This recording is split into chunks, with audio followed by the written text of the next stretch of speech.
What up? Welcome to Homegrown Hustle, where local brilliance takes the center stage. I'm your host, Matt Eickman. Together, we're about to embark on an inspiring journey.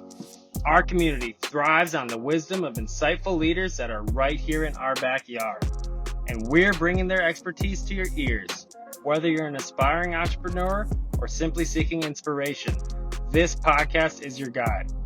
Join us every week in celebrating innovation, guidance, and the power to inspire greatness. Let's explore the stories that shape our local business landscape, and together, let's ignite the spark of excellence.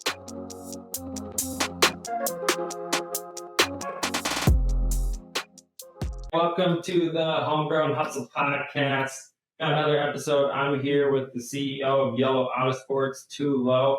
This man is trilingual. He's been a Marine, a firefighter, a firefighting Marine.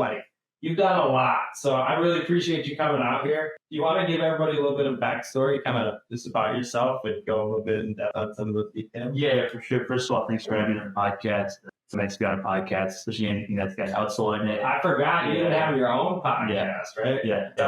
It's called the No Eggs Podcast. No eggs? Yeah, No Eggs Podcast. You allergic to eggs? No, it's actually a play on word in the Hmong language. No eggs means nuts. So it's just a play on word. But because it was a lot, because that podcast was kind of around the idea of men's mental health. So that's if we just went with nuts and then we just changed it to English.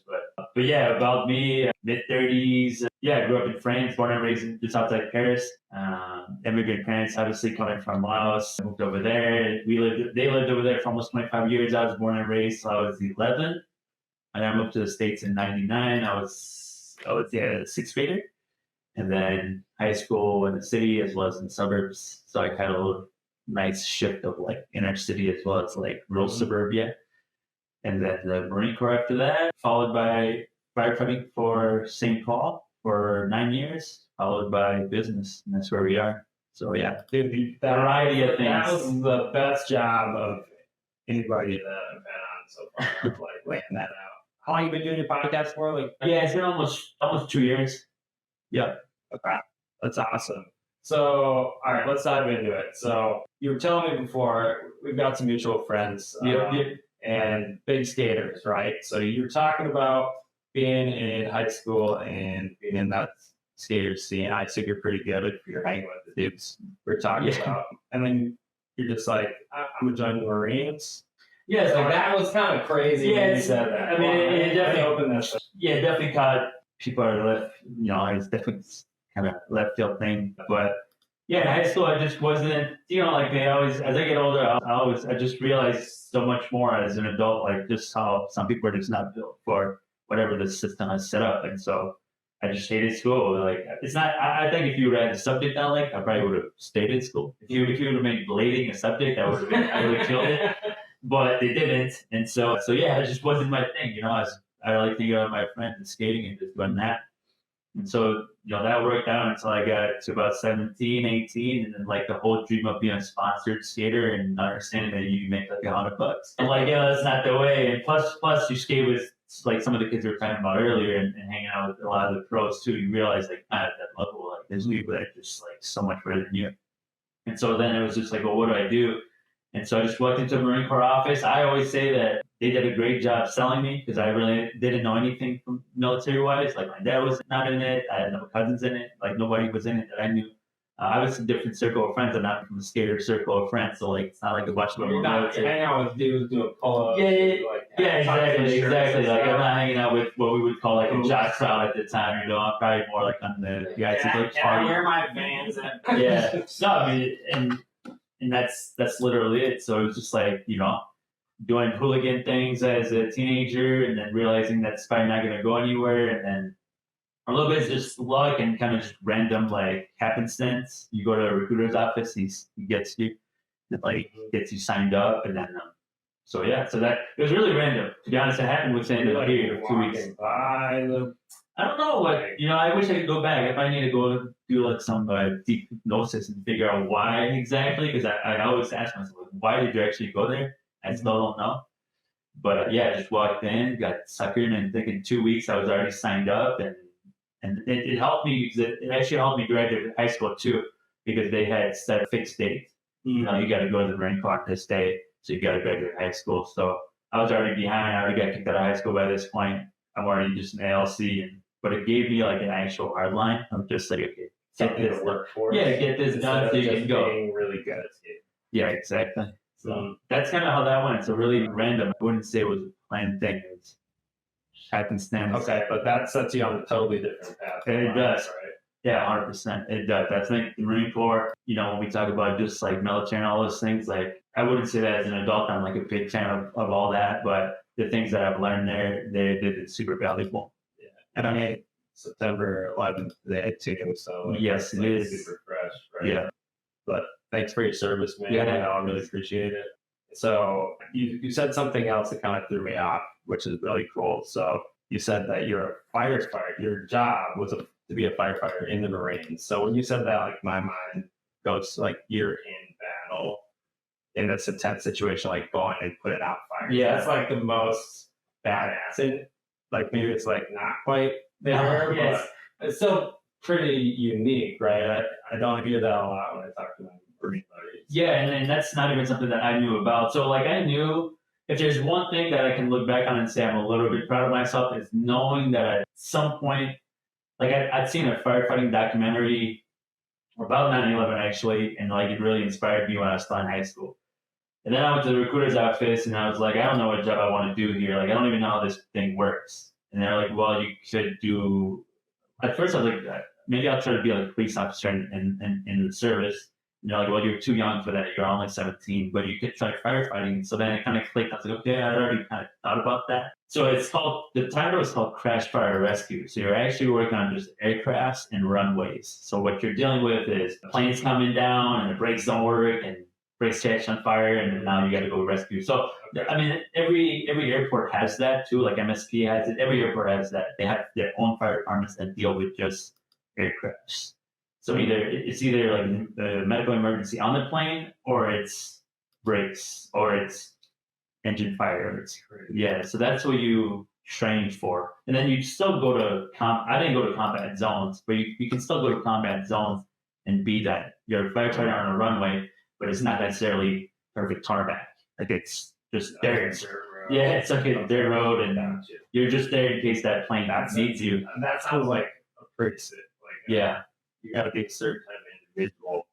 But you said something. You said the one thing I could be proud of. Like it's not the thing you've accomplished. I feel like maybe that was just like a figure of speech, but like. Yeah, I mean, I think I've always been the type of person that just do what I want to do. You know, it's always guided and helped me like kind of go the right way in its own way. Isn't that contrary to what Marines though? I do what I want to do.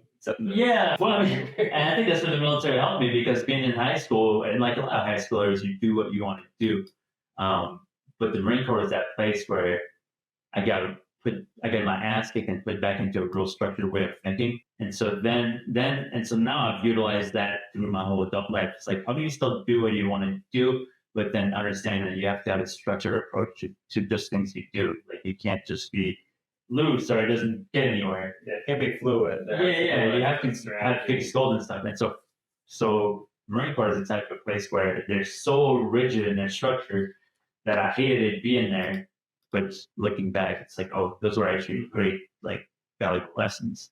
And then, so 5 years you're in the Marines? Yep. So I did 6 years as a reservist. So it's not a full-time thing. It's almost like just a 1 week in a month type thing. So you're really just at home. I left for the first year, San Diego, Texas, just to go do all the training and get kind of built up to what they need you to be. I came home for a quick year, and then they deployed us to Djibouti, Africa, which is the eastern part of Africa. That's cool. Yeah, Djibouti. Djibouti City, Djibouti, that's their downtown. That's the capital. But yeah, they took us over there to do something completely different. It was just we were actually pretty much police when we went there. So mission accomplished, dude. Yeah. Being in the police anyway. Yeah, so we did that. And that was like a year over there, which was an awesome experience. Came back and then just finished off I think I had like 3 years left at that point. And I just went back to school and kind of just wrote off the contract. Where do you go to school? I just went to MCTC and then I went to Central College, but I was better. Like I was better at school after that because you had that. I had more structure. Well, it's still the same as high school. It's not my thing to just sit in a classroom And then you go to firefighting, right? Is there similar structure within the training of firefighting? Yeah, it's still structured. I mean, it's still a government. Yeah, it's not as it's structured, but it's not as uptight. Especially the Marine Corps. Like I was in the Marine Corps, so the Marine Corps is just known for being like the most uptight and the most like very military in the way they just operate. So yeah, I got out of the Marine Corps 2012. Wasn't sure what to do, and then applied for St. Paul Fire. Since I already had some experience, I already had some certifications and stuff like that, so I applied for that. I feel like that's a guarantee. Like if I'm the dude looking at the resume, I'm like, thank God. Yeah, I mean, it helped for sure. So, like, you still have to go. So, I did an academy for firefighting in the Marine Corps, and I had to do another one for St. Paul. So, the tryouts. Yeah, so you still got to go through the whole game because they want to see still who you are. But there's a lot of things that I was able to take away from the Marine Corps that really helped me. And I wouldn't even say it's anything firefighting related. It was just more the mindset, you know. By that point, you've already got your ass kicked enough time that. Tell me a little bit about that mindset. Yeah, it's just being able to push through when people tell you to do stuff that you just don't want to do. And I think that's the biggest thing I caught from the Marine Corps is just when you're a teenager, things you don't want to do, you just won't do. And you don't want to do hard shit. Yeah, and then the Marine Corps teaches you like, okay, you don't have your choice. Like you either play this game or you're gonna be in trouble. So then you just play the game, and then you start to learn like, okay, sometimes in life you just gotta play the game. Mm-hmm. Like the game's not always what you like, but it's all good. Like it's just I always look at life as like periodical like tables. Like you just not periodical tables. They're just segments in life. Like you just gotta knock this one out, and it's the one that comes after. So my mindset was much more structured. But not just that, I really wanted to be a firefighter too. Like, I knew that fairly early on. But they like both of those put like the mind of that individual through an incredible amount of stress on purpose, right? Yep.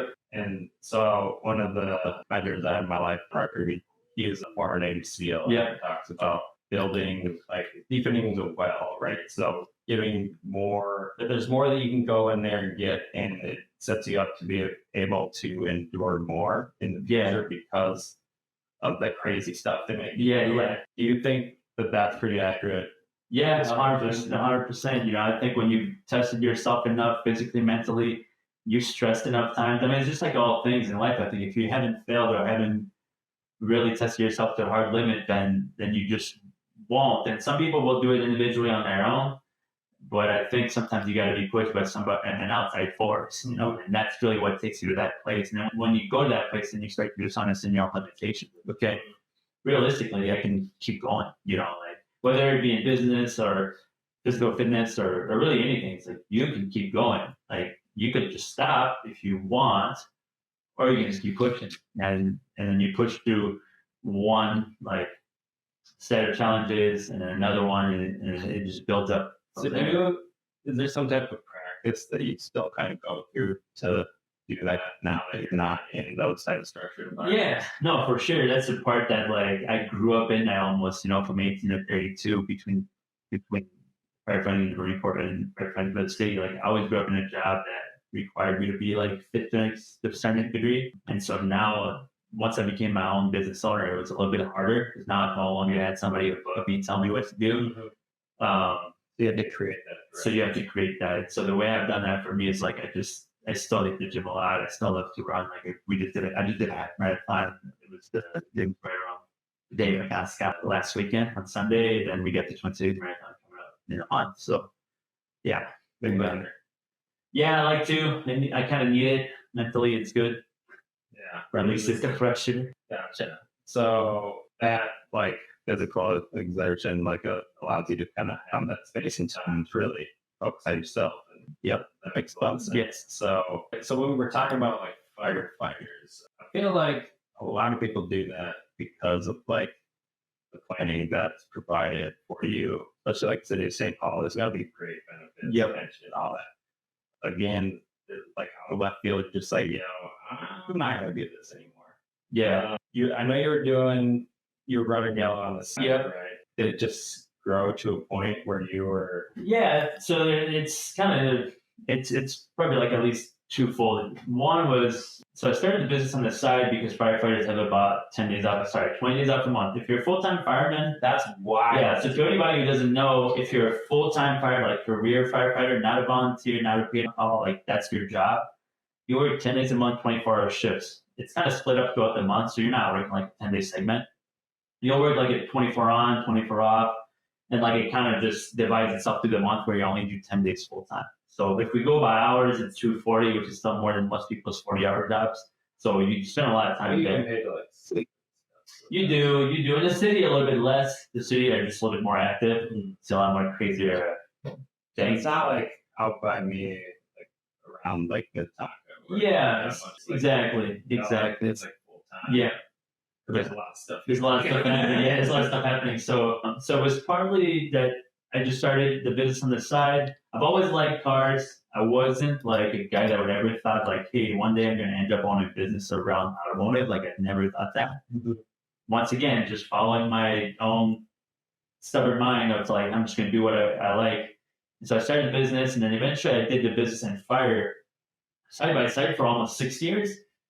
And I would always give a little more. I mean, I gave a lot to firefighting too, but in my business, because it's yours, you just naturally give a lot to it. Yeah. And so after like 6 years of doing both, I was just like, yeah, I think the business is actually like at a place where it could be its own thing. Obviously, I've learned now looking back that I was still way behind, but that's all right. And then it was also partly like the mental health part. Like after you do that job for 9 years, yeah, you just, it's people don't consider those things. I always have obviously I've been one of them, so I have a soft spot for firefighters and police. And I'm talking outside of all of the policy stuff, okay? Like outside of all that stuff. I don't think about that stuff, but I'm just talking about the human being going through the experience.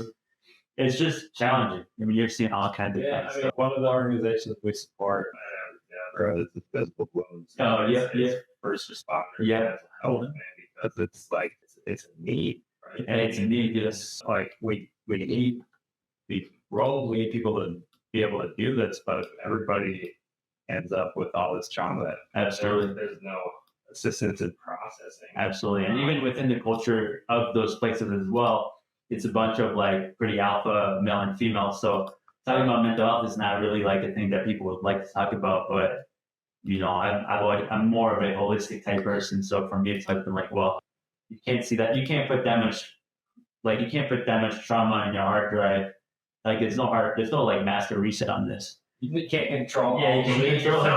And sometimes you might not even think that it affects you, and it might be like 5 years down the road. Like it might affect you 10 years down the road. It might just be the one call that person reminds you of somebody that you know, and then all of a sudden that call hits you hard, and then all the other ones don't bother you at all.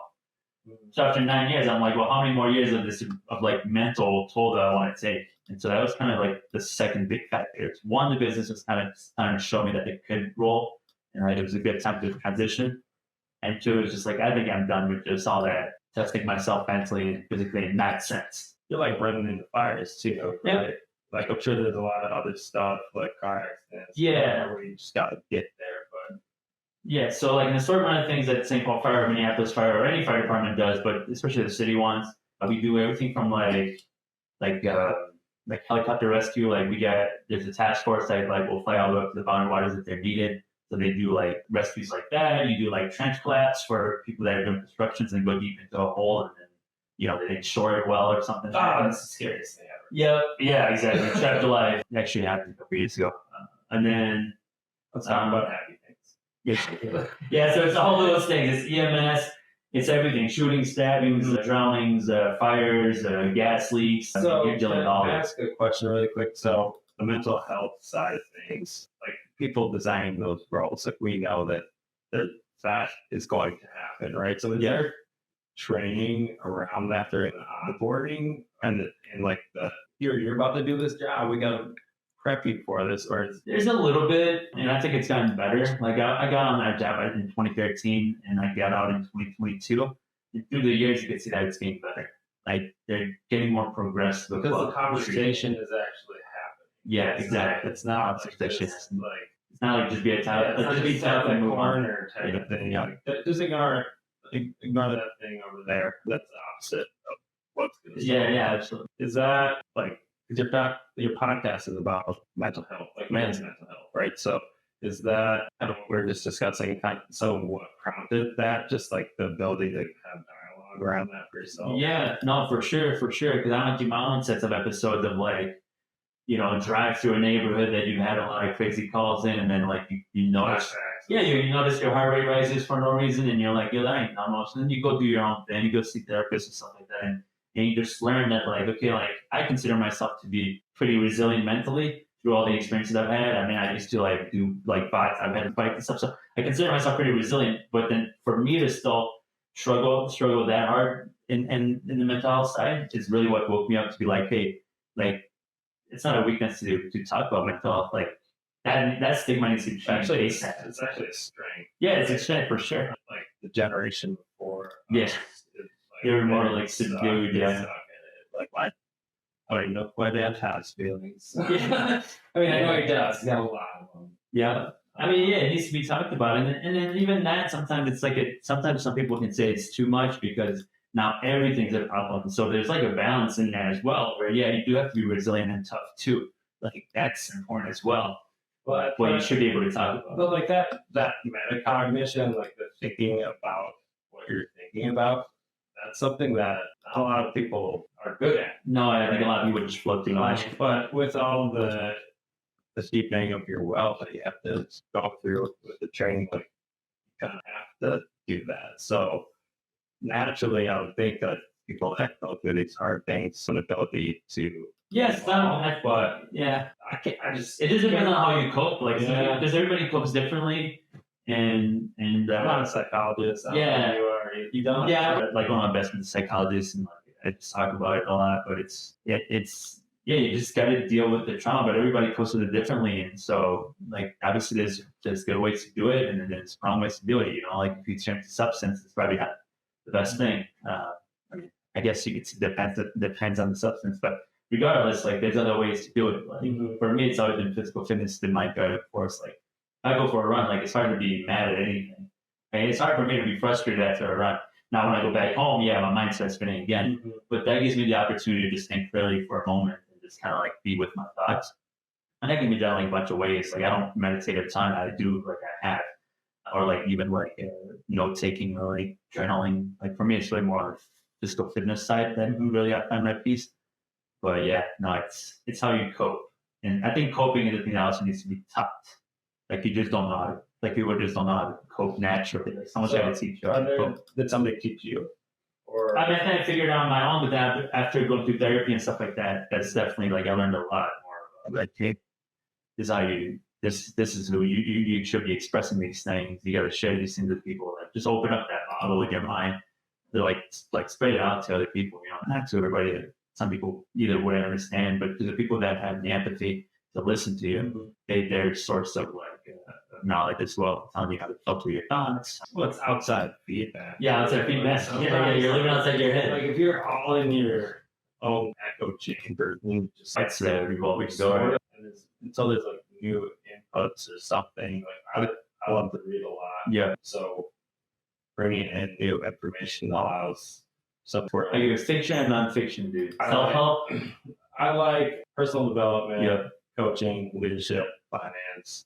3 people in those areas that you like to listen to. Top 3 people. Or just like 3 off the top of your head. So one of my favorite books that I found a mentor in that space is Thinking Fast and Slow. It's a heavy read, bro. Okay. Like, it's like psychological biases. Okay. So like things that happen naturally all the time when there's science to prove it, just in interactions like this, and what a lot of misconceptions are around it, and just like the human mind and how it works. That's one of my top seven habits of highly effective people. Honestly, bro, I don't even know like authors. Like, I don't read it. I'm always full of books. Too many. I'm not a reader. I'm a listener. I mean, I do both. Probably Tim Grover.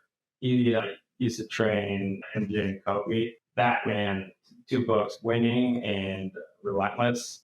I know you said 3, but yeah, it was 3 too. Yeah. So Tim Grover, probably overall this mindset because I come from that athletic background. Okay. College sports. Yep. Like I MJ and Kobe. Yeah. So I really connected with them. I don't know if you're a football or soccer fan, but Ronaldo's a really good person to listen to. Really? Yeah, he's very much he's a very get after He it. got a book. I don't know if he has a book, but I mean, he's all over it. What? How do I listen to Ronaldo? You got his number? I wish, man. Yeah, he no, his mental is very much like Gotta be. that Mamba mentality where it's just like I love listening to that. So it's like when you're at that scale, like to perform and know that, like, all these people paid to come here and watch. Yeah. I don't know. Like, it's just, I love that mindset of like when your back's against the wall and everyone expects you to sit out the game. You got to food poisoning, like you drop 50 or whatever. Yeah. That's like magic, right? Where does that come from? And it's like magic. It comes from the work that's put in. Yeah, right. Planning. Yeah. Understanding like what you're going into, but like I don't know how we talk about this, so this is the best. But I think out of what I'm learning for entrepreneurs, it's a must. Otherwise, you're just gonna just Obviously, you got to be innovative and you have to always be open minded. I think that's I'm happy that I had that side. I think, and I credit skating too, because skating is like a very loose, like rollerblading, right? Yeah. So you're like grind, bro. That's like all this going down rails. Like you live that very outcast lifestyle and just kind of just do wild things. Like I remember being 15. You ever watch Brink? No, I've not. I mean, I would say I know what it is. I've not watched it. I know that's what skating was for me. I'm sure it wasn't. Yeah, but I take so much from that part of my journey as well. Like, first of all, I'm still big friends with those people. I still very much hold a big piece of my mindset and philosophy of still being that teenager that was a skater kind of wild kid. Like I still value that piece of me a lot. I think that piece of me is actually still that person. That hasn't changed. It's just I've learned to shape it and structure it better. The iterations or evolutions over time, like you've had to change your mindset. Yeah. Through listening to yourself and what's going on and being really self-aware. It's like to be able to go through those evolutions. Yeah, different tests, like a lot of different physical, but a lot of mental journeys too. So can I ask you something quick? Is that something that you talked about growing up with your family? Is that something you learned somewhere? No, I mean I think so. When I think back about that, because I always same thing. I'm big into books on psychology and stuff like that, and just existential stuff. And it's just I think my dad always showed me a lot of that. So he was always a hard worker, 3, 4 in the morning. I remember I'm a kid and he's already getting up to go to work. That example was set. Yeah, that example was already there for sure. Which is I think why as a kid I also went opposite of it, because you're my dad is way too structured. I'm not gonna be that.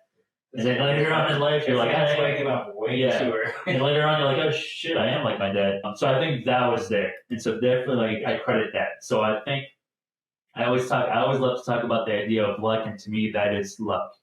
To have a dad like that, yeah, exactly. To have parents like that already, it's luck because he's structured already, right? He's a guy who's he's got a plan, and he's been through his own set of struggles. I'll just go real fast. He lost his dad at 14. His dad was assassinated in a war. He was an orphan, went to an orphanage, moved to France alone, built his whole life, and then at the age of 40 decided to move to the United States, even though that was assassinated. My dad, was assassinated. He was in Laos during the Vietnam War. So my dad's been through his fair share of struggles too. So I think he probably had a resilience about his personality already that I subconsciously just took to just being his son, So I would say it's there's so much it's luck. Unlucky for grandpa, but it teaches things down the line. If that you never know what's gonna happen. You have the unique experience to be able to look back and see those and be really real to you. Yeah. And I think that's incredible. It gives a lot of learning opportunity for another generation. My family met I was born off the road, and but you have an athletic background, so that's probably a piece that you take with you quite a bit deep inside. Yeah, it's there. I'm the most competitive. Yeah, for sure. And I don't know. Did you ever find where you would play mind games with yourself almost some my Jordan type shit?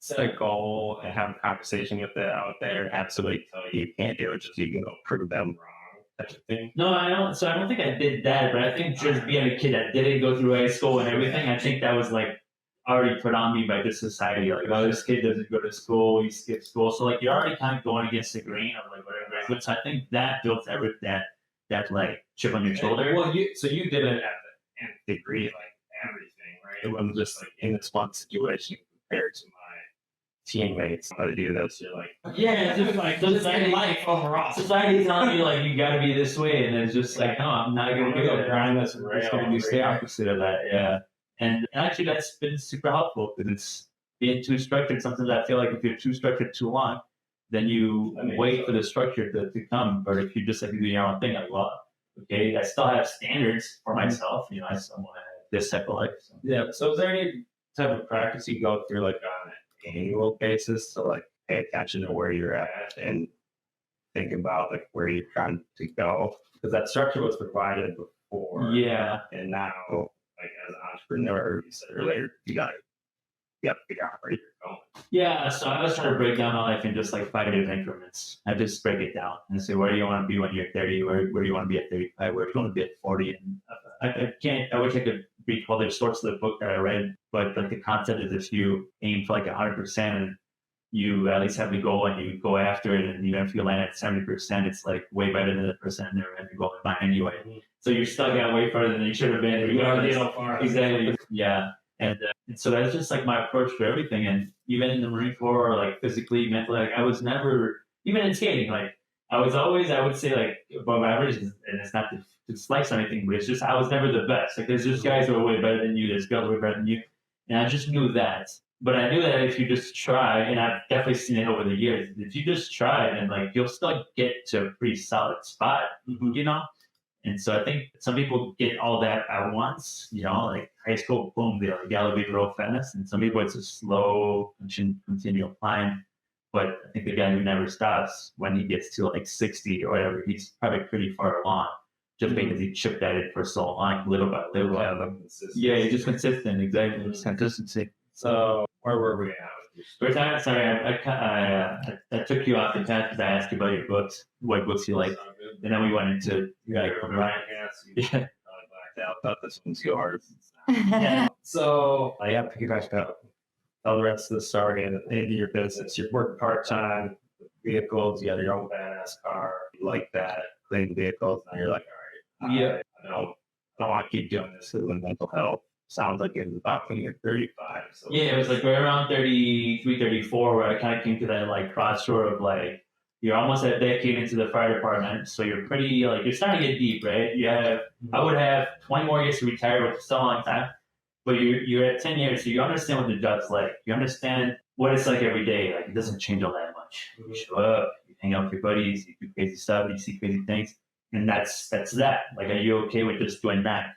And the business, to me, just showed me doors that were more exciting to me. It's like, okay, I get to run my own show. I get to, financially as well, I can grow faster too. So that obviously was a factor that I considered as well. But yeah, it was just like, you just have to make a decision. I was at 32, and 32, I'm like, that's a good age to be still ambitious, still driven, still energetic, and at the time it's now, it's like now. Like, you can wait longer, and I'm not saying you can't do it at 40, 50, because I think the owner of like the KFC or something started like way like his 60s or whatever. But I just knew like, okay, my timeline at 32 is a good time to like make this transition, and you can still fail. You can still fail and like still be within that range where like you could go back and get a career if you had to again. For sure.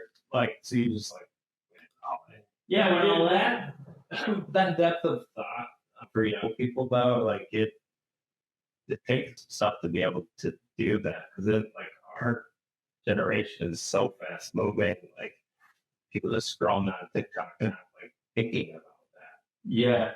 No, I think for me it's just, I mean, for me it always comes up to self happiness. Like, if I'm not, like, I'm good at what I do and I love what I do, and my love for firefighting was starting to dwindle already. So I knew that like there's no point for me to stay here. Like, if I just stay here, I mean, sure, I could come in, I could do my job, and I could probably still perform well, get paid, and still be successful per se. But mentally, myself, I wouldn't be very satisfied. So man, I talked to all business owners, and like the ones that really like evolve into CEO type of visionary role, like they're always thinking like that 5 years ahead. Yeah. Right. Where are we going to be? What do I want to do? What resources do I need to get there? So I'm not surprised like you went that route. Yeah. As somebody who's never seen that type of structures in start school growing up, like or college baseball. I guess, Yeah, sports is great. And after that, I kind of went the opposite. I wanted like a lot of freedom. Yeah. Run my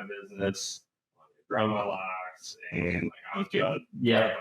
Yeah. And that sort of like finding yourself, like it looks different for everybody, but it's all process, right? Like again, like I personally feel we're kind of this culture where we expect, or we're like, we expect to be at a certain place at a certain time. And there's other comparisons we can make more readily because we can literally see everything that's happening. with Yeah, social media is man, you look at it, how this kid get so far. How this going again? Or It's like digital drugs, man. To build it that way, and I get it, and that's like smart. On business perspective, yeah. it's very, So now we just gotta like psychological. as business owners, we have to hard job. Okay, this is where people's attention is. We have to be here. Yeah. And you got something people want to look at. People love cars. You built a great team over there. Pest control ain't that much fun, man. So like we don't talk a lot about pest control. Yeah. We talk about these other things. But so with you, has social media kind of been part of that? Like where you've really grown? And I think I grew up in the era, you know, I mean, like grew up with like the MySpace back in 2005 and 2006. So you're always already part of it. Yeah. So it just kind of made sense to utilize it. I think I was listening to like Gary Vee like fairly early on too. And he always talks about that. So yeah, as soon as I started the business. Oh, and I was lucky because I had a hobby of photography. So I knew that like, okay, visually you can make stuff like fun by just, if you enjoy photography, you're good to actually take photos of what you do. And so, yeah, I just started my Instagram. Like the day we opened, I started the Instagram, and I've always been keen to like, every time I do something, I'm going to record it and post it up. And it's gotten refined over the years. I mean, I don't even do it anymore. I have again, this for me, way more talented than I am. But I always knew like it's important to just throw yourself out there, like let social media do its thing. And you build your own, like, I mean, it's how I get connected in my own business now to like people that are what I would consider like big players in You're working on nice cars, and most people don't have nice cars. Yeah. So like you've been able to elevate yourself, and that's kind of the experience you guys are really delivering, that luxury type of level. They don't really even talk about your business. Yeah. Like the support and the services you guys really provide. Yeah, so it's called Yelo Autosports. We're in Moto, Canada. We've been open since 2015, but I've only been full time since 2022. We do auto detailing, so everything from like cleaning your car, interior, exterior, buffing, polishing, making it as shiny as possible, removing the smallest defect you can pick up. And then we do window tint, so obviously blacking out your windows or just providing like UV protection. A lot of people that have dogs or kids, they don't necessarily go dark. They'll definitely want like your higher performance film.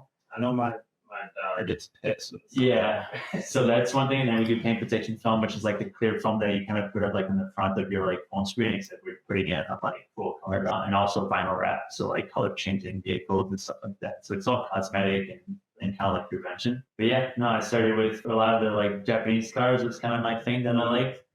And then kind of just moved all across like all the different, there's so many different cliques in the car world. Like there's just like some people love their Japanese cars, some people love their American cars, some people love their V8s. Like there's a lot of different like sectors within that world as well. These dudes over here like I love trucks. I hate that little low car, or I only love my exotic like supercar. Like there's so many. But that's community though, right? Yeah. Like, when there's interest and common interests, like that creates community, and when there's somebody who organizes some type of structure around it, now that can like be more than like, hey, let's all drive our cars around the lake. For sure. The nice thing about the industry that I'm in, I think it's because we're very much a car enthusiast business, is that there's definitely that huge like community and tribe part of it where it's like, yeah, we like cars. And so it's that conversation that's super easy.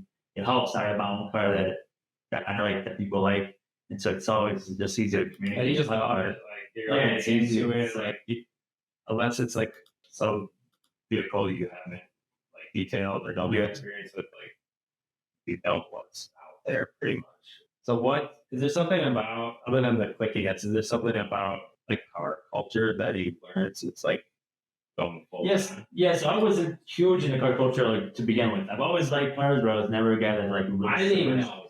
Yeah, so I submerged myself a lot deeper, obviously, once I started the business. Yeah, no, I think I love the car community. I mean, like all communities, you meet people that you vibe with, you meet people you don't vibe with, you know. Mm-hmm. I always like to joke about supercars because there's two types of supercar owners. The guy driving the Ferrari, there's two types of those guys. There's one that's like a little bit more on the anal side and you won't take too much time. And then you get the one that's a lot more open and that like I should teach you how you got to this point.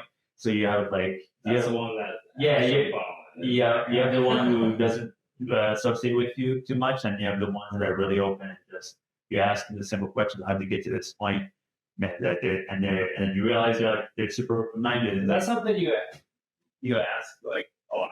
Yeah, I do. What an awesome learning opportunity. Yeah, I always ask if someone has a business, I always ask them about their business journey, and I always make it a point to be like extremely open about like.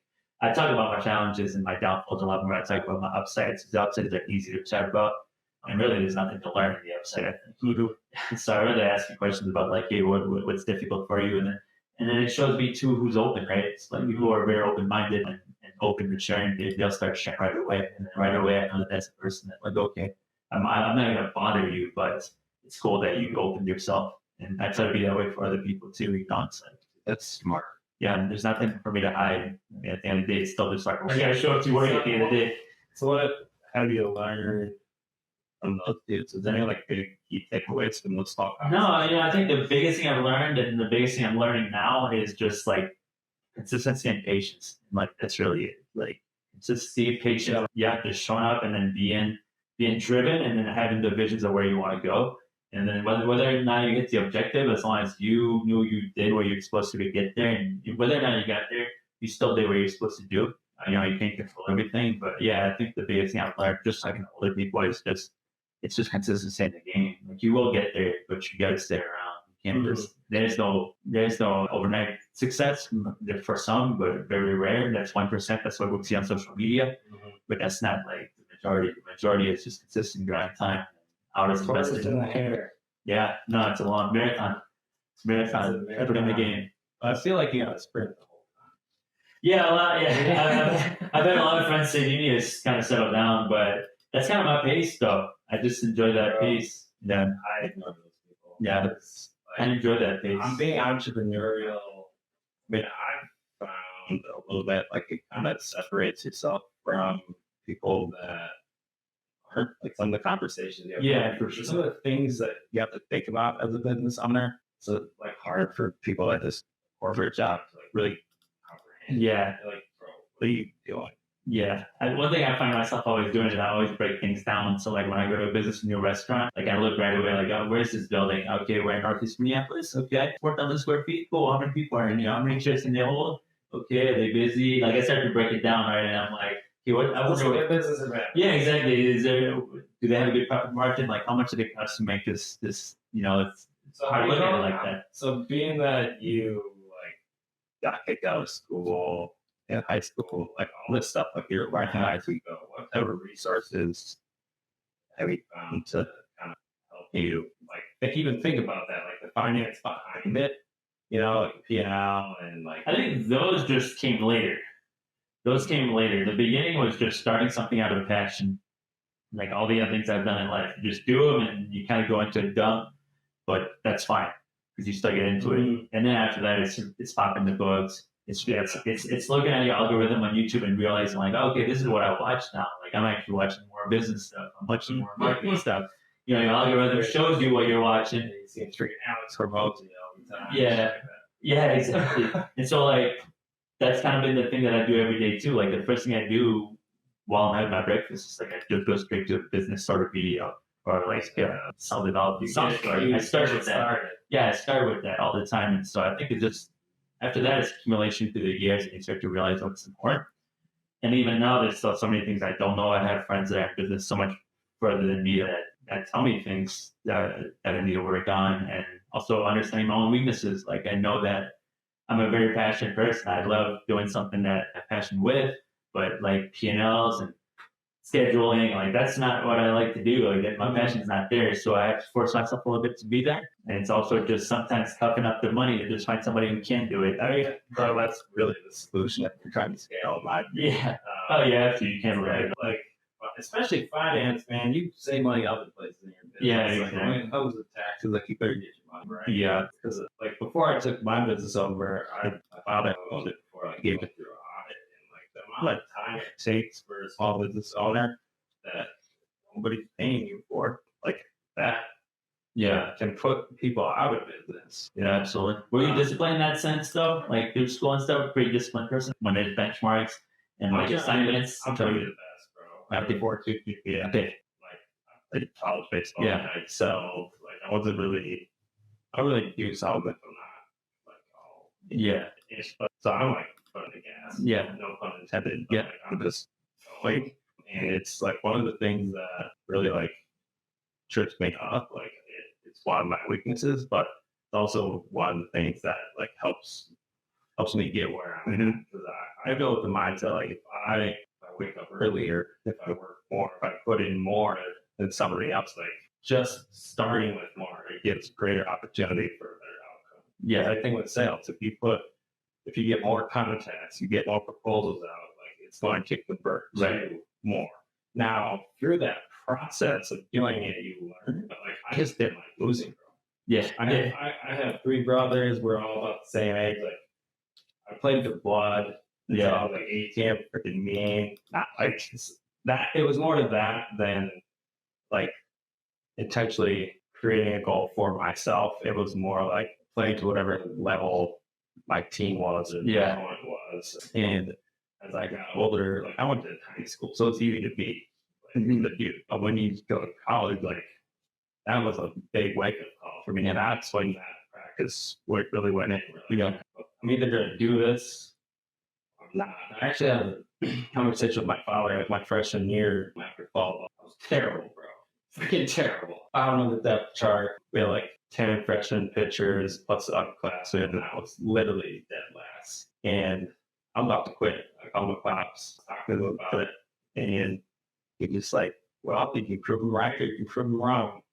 Like, yeah, prove me right, you quit, or you go prove him wrong. And I chose the latter, ended up being all conference in the MIAC that year. I was rookie of the year in MIAC. I was the best pitcher. Yeah. And like I ended up being the best freshman in the entire conference. And I was like, sorry, just because like I made a decision in my mind, like, okay, here's the sport, but I need to look around a little bit drunk, or like I can make sure that everybody here knows that I want it. Yeah. And so I had a long way to go, but it wasn't until like really my adult life where I started like understanding like what my true capabilities were, and then like setting goals and objectives around that, as opposed to what I'm around or who I'm around. Right. How about that? Yeah, no, and I think business is a great place to understand where you're strong and where you're not strong. You know? It's like the most real place because money's involved, and so you can see like what it does, and yeah, I mean, yeah, business is a roller coaster, man. Some days I wake up hyped. What's the biggest thing you're working on in your business right now? Yeah, so right now it's just really growth and just like understanding like how do we grow this thing. So we've been doing a lot of events. For example, like this weekend we have an event at our shop where we basically we're making pho for everybody. Love, bro. So we're making pho for about 100 people this weekend. Yeah. I've never done pho. We usually do breakfast. So it's like eggs and bacon and just slap it on the grill. This one's going to be different. This one I think we're starting at like Saturday morning. You got to get that broth going for like a day before. It's going to be a test.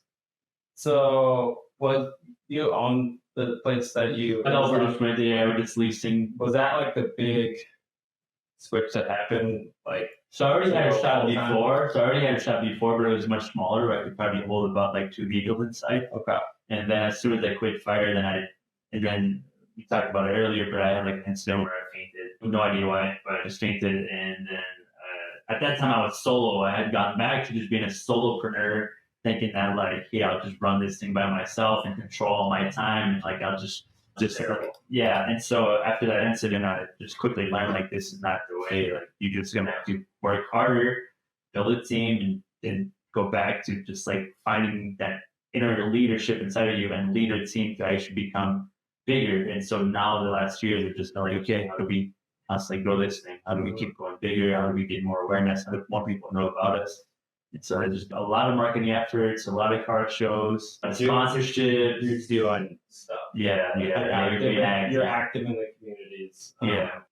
Which sponsorships? Like you're putting on your own events. We're doing those. Those are pretty cool. We're doing those. Those are all like free. So last year was the first year that we did it. Last year we raised money for college grants, like an auto body program for cars. Then this year we found an organization in St. Paul that helps inner city kids. So I just went with the friends, like find something that you want to donate to, and then just hold these events for free, and don't charge anything. Make all the food, invest into it, and really build that. It's the value and the tribe aspect of your company. Like at the end of the day, there's 10 companies that all have their own unique self-proposition. Yeah. But at the end of the day, we're kind of doing the same thing. It's like you're a landscaper, you mow grass. Well, then you got to do more. Like, how do you stand out other than that? And so that's what we really figured, like, that's differentiating. Yeah. Have you ever heard of the concept of brand love? It was introduced to me earlier this week, like brand. I've never heard of it, but I feel like what you just described is exactly that. Like, you're just doing these things that make it so people are like, all right, let's get them shot first, maybe, like, where's the sales pitch? But really, that's always just trying to be nice. Yeah, you do cool stuff. Exactly. You're just trying to build tribes and just build your brand and just do what you can to have fun and like having fun yourself in it, like that's important too. Like you gotta enjoy it and have fun. When people come to these, I've got it's at my shop. So first of all, it's easy for me. I just gotta show up. I obviously gotta make food, but then I got 100 people showing up. I got 80 cars showing up, all super nice cars. And we're serving them the best food that, we try our best. Really good food, obviously, too. And so we just, it's fun. And then we film it. Obviously, we utilize that to film, to interview people and integrate content out of it. And obviously spread it across all the platforms. But I think this will be our 9th one doing it. And so, it becomes a consistent thing that the community knows it's coming too. And they look forward to it. Yeah. That predictability is really important. Yeah. We do some similar events. We don't get cool cars. So we get kids that are they just have moms that are trying to find shit for them to do. Yeah. But the consistency and some type of rhythm or kids that is incredibly important for that. So you have one coming up. This Sunday, and then you're gonna do another one for that. We'll probably do another one in October, and then we do have a slowdown, holidays and stuff. Yeah, holidays, and obviously the winters where we live is just we'll still do cars. We'll still do we'll add on undercoating or remote starters for cars, but we're doing a lot less sports cars obviously because everybody's kind of throwing them back in the garages. So we do have a period in time in the winter where we do slow down because we deal with a lot of nice cars. Most nice cars are.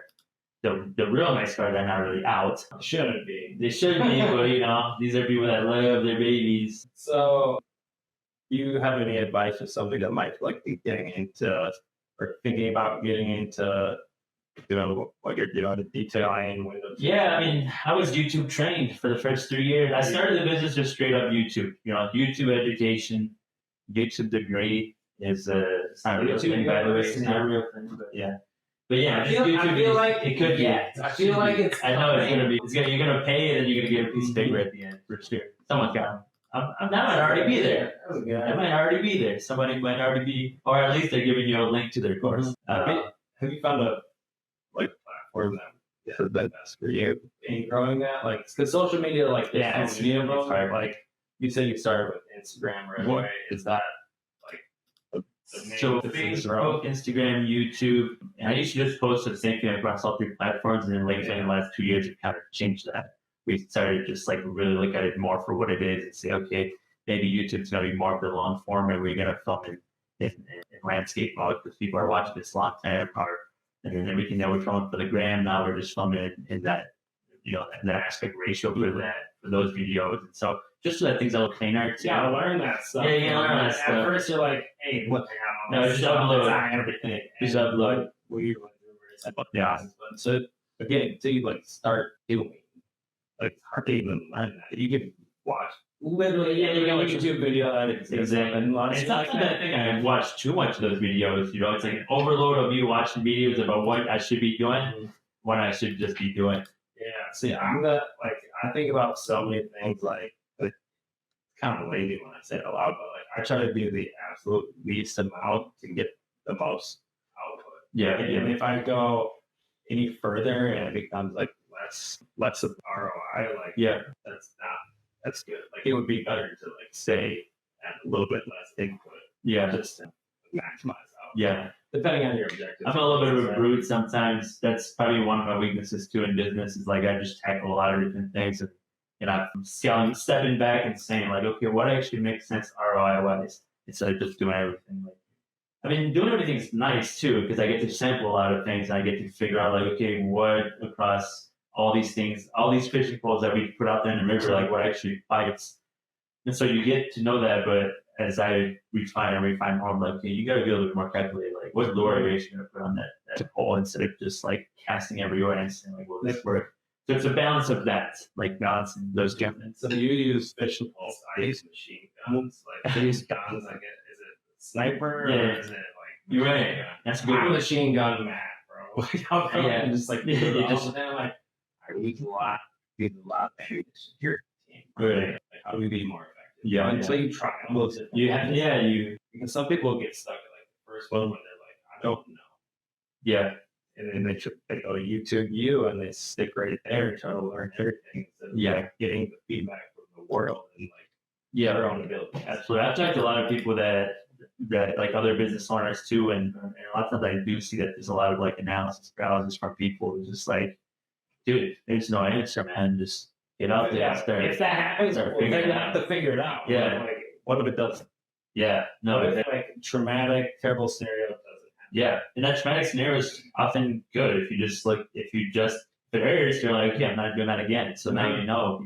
I mean, depending on how you learn, but I'm the type that I think, I don't know, maybe most people are too, but you gotta hurt to be like, okay, that probably wasn't the smartest move that I made, and I just won't do that again. It's probably like skating, right? Yeah. Like you go do something, you're like, if I did this differently, I probably wouldn't have hated on that. Yeah. So the risk is much more, it's less like skating where your body's on the line, but it's now the risk is like financial and how much time you dumping into things that don't bring back anything. But I'm still in the sampling mode. I think I always am.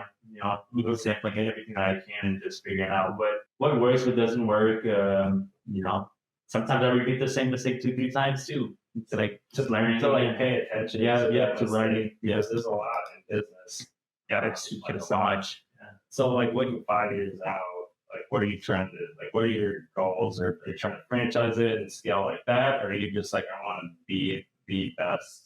Yeah, so that's pretty much more on the side of like we just want to be the best. Like we want to be the best at what we do. We want to be refined in all areas other than just service. Luxury, best in class, detail, especially experience, especially the human experience. To me, is like the thing that I drive home the most with my employees. It's like, look, people can go spend $1,000 here or there and probably have the same, just as good service here and there. Yeah, exactly. But what can we do as human beings to change the interaction? That's what it's about, man. Like that, because the transaction, like that's the expectation. Yeah, it's against you because they have that thing. So if that's all you get, you give them that, commoditize yourself as a business. Yeah. And now, next time they need your service, like they might not even remember you. No, yeah, exactly. And even if you did everything good, it might not either. So you gotta. So I play a lot on this more psychological aspect of like. Actually get to know this person. Who is this person? Who, like, can you be friends outside of just this transaction? If you can, great. Sometimes you make new connections, but if you don't, that's normal. That's awesome. So we asked a few questions on here. Obviously, we can't renew this whole hour. So obviously, podcast is called the Homegrown Hustle. So we asked every person that's been on here, what's the word hustle mean to you? And in particular, in terms of business. Yeah, to me, hustle is just, I don't know, that's synonym with grinding. Hustle is just grinding. Hustle to me is just, putting your foot down every day and just understanding that nothing's coming at you. You just got to get up and hustle and hustle. And, and whatever you grew up with, what culture you grew up with, rap or whatever, hustling and stuff, it's the same concept. You just got to get up and get out there. And if you don't do all those things, then don't be mad when nothing's happening.